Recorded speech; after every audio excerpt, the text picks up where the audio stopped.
Suratul Fatihah. Surah Al-Fatihah. Al-Fatihah artinya pembukaan. Surah ini mengandungi 7 ayat dan turun di Mekah. Dinamakan surah Makkiyah. Al-Fatihah berarti pembukaan. Ia diambil dari kata awal yang muncul pada surah ini.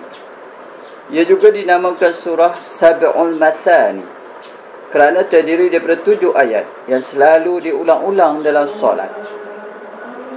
Ia dipanggil surah Asy-Syifa atau penyembuh kerana surah ini sering digunakan oleh Rasulullah SAW untuk penawar pelbagai penyakit.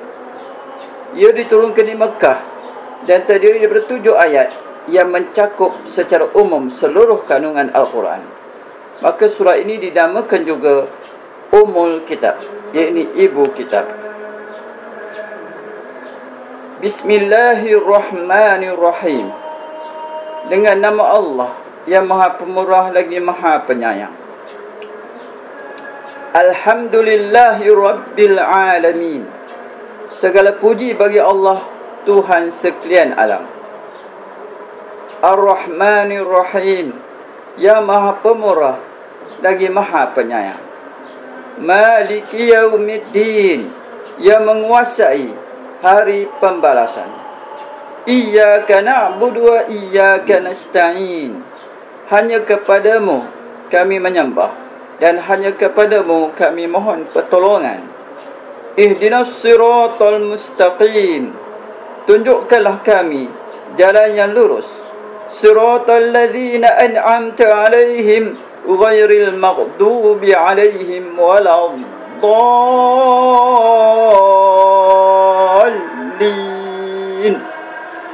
Yaitu jalan orang-orang yang kau beri nikmat atas mereka.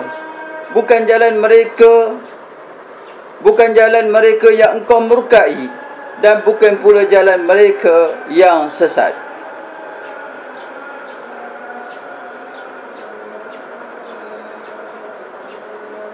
Di sini ada perkataan maghdub,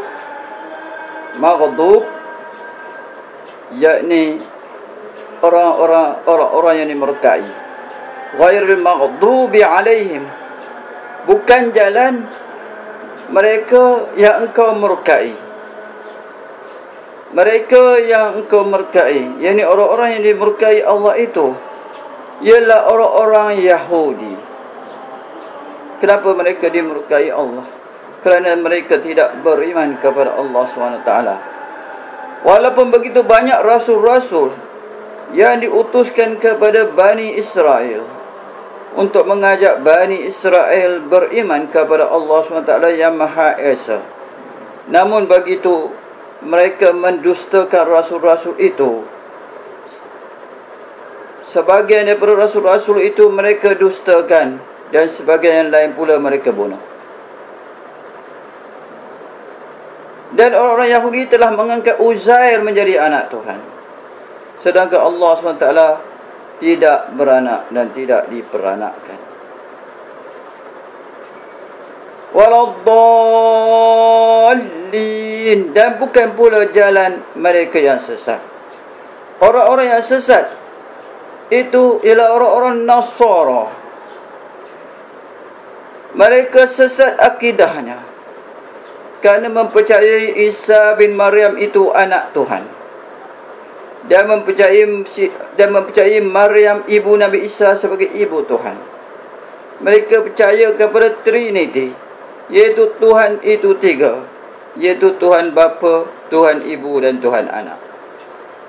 Sedangkan Allah SWT berfirman Al-Quran, lam yalid wa lam yulad.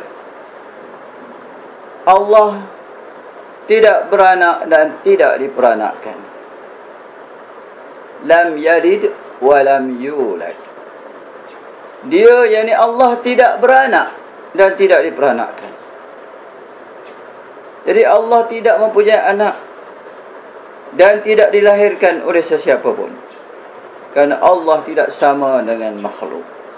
yang beranak dan diperanakkan itu adalah makhluk. Dan Allah tidak sama dengan makhluk. Jadi ayat ini menyanggah akidah orang-orang Yahudi yang mengatakan Uzair itu anak Tuhan. Dan menyanggah akidah orang Nasara, ini orang Kristen yang mengatakan Isa itu anak Tuhan. Padahal Allah SWT adalah Tuhan yang Maha Esa. Allah berfirman, Qul huwallahu ahad. Katakanlah, Dialah Allah yang Maha Esa. Esa artinya tunggal, satu, tidak berbilang. Esa zatnya, esa sifatnya, esa perbuatannya. Allahu Samad. Allah tempat bergantung segala makhluk. Semua makhluk berhajat kepada Allah.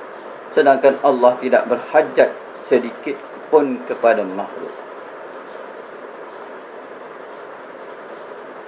Lam yalid wa lam yulad. Dia tidak beranak dan tidak diperanakkan. Allah tidak mempunyai anak dan Allah tidak dilahirkan oleh sesiapa pun. Allah tidak mempunyai anak, Allah tidak mempunyai ibu bapa. Walam yakul lahu kufuwan ahad. Dan dia, yakni Allah, tidak serupa sesuatu. Allah tidak serupa dengan makhluk yang diciptakannya. Allah bersalah-salahan dengan sekalian makhluk. Allah tidak sama dengan sekalian makhluk. Sama ada zatnya, tidak sama dengan makhluk. Sifatnya tidak sama dengan makhluk. Dan perbuatannya tidak sama dengan makhluk.